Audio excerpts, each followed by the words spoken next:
the race. This morning, new answers to what led to the sudden death of NASCAR great Kyle Busch. After going from peak performance just 1 week prior, winning at Dover Motor Speedway, to tragedy when he died last Thursday. Now, his death certificate has been released.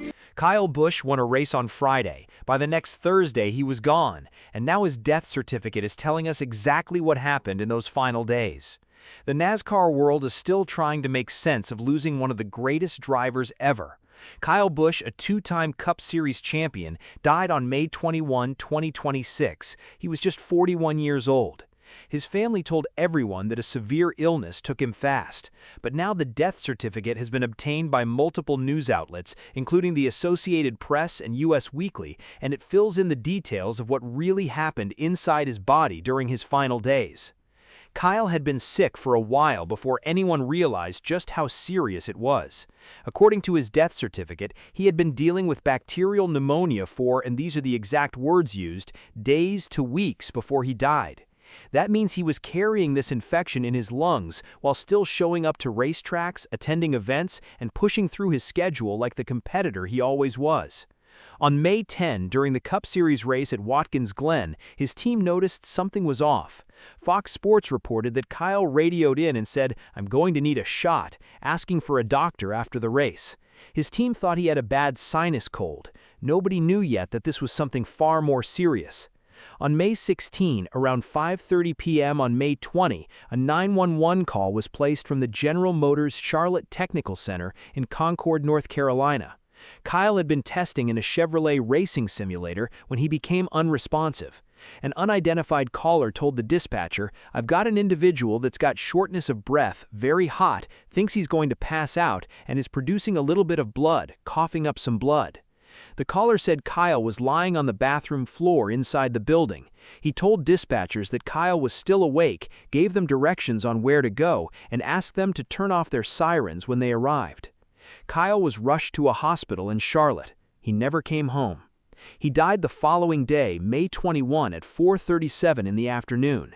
Less than an hour later, at 5:30 p.m., NASCAR, his team, and his family jointly announced his passing to the world. Now here is what the death certificate tells us about exactly how this happened inside his body, explained in the simplest way possible. It started with the bacterial pneumonia he had been fighting for weeks. Pneumonia is an infection in the lungs. It makes breathing hard and it wears the body down. For most people, antibiotics can treat it, but if it is not caught in time or if the body struggles to fight it, the infection can spread beyond the lungs. That is what happened to Kyle. The infection spread and triggered something called sepsis. Sepsis is when your body is working so hard to fight an infection that it goes out of control and starts attacking itself. Instead of just targeting the bad bacteria, the immune system starts hurting healthy parts of the body too. It causes swelling throughout the body, forms tiny blood clots, and makes blood vessels start to leak. According to health data, about 1.7 million adults in the United States develop sepsis every year. Around 350,000 of them die in the hospital. More than 1/3 of all hospital deaths in the country are connected to sepsis. It's that serious.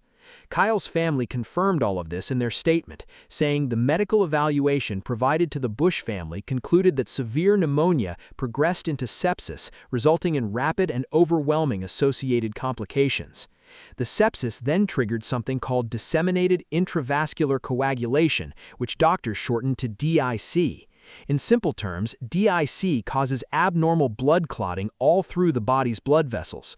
Those clots block blood from reaching the organs. The body can't function properly without that blood flow.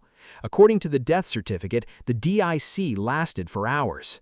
After the DIC came hemorrhagic shock, which is when the body goes into a dangerous state because of severe bleeding, either inside or outside the body. The bleeding combined with the clotting put Kyle's body under an extreme level of stress that it could not survive. The DIC and hemorrhagic shock lasted for hours before he passed away. The death certificate listed the manner of death as natural. Kyle was cremated in Mooresville, North Carolina, following an autopsy. Kyle Busch's death certificate reveals new details about his cause of death. The document says the NASCAR champion was cremated in Mooresville, North Carolina. It lists bacterial pneumonia, sepsis, hemorrhagic shock, and severe bleeding as the chain of events. The NASCAR world fell apart when the news broke.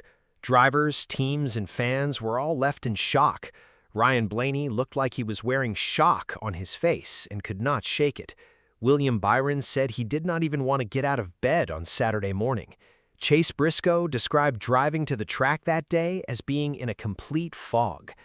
Denny Hamlin, one of Kyle's closest friends and his former teammate at Joe Gibbs Racing, called him a generational driver. He was direct about what that means. Busch did things behind the wheel that genuinely baffled even the drivers who had competed alongside him for years. Hamlin also made a personal promise about the Busch family.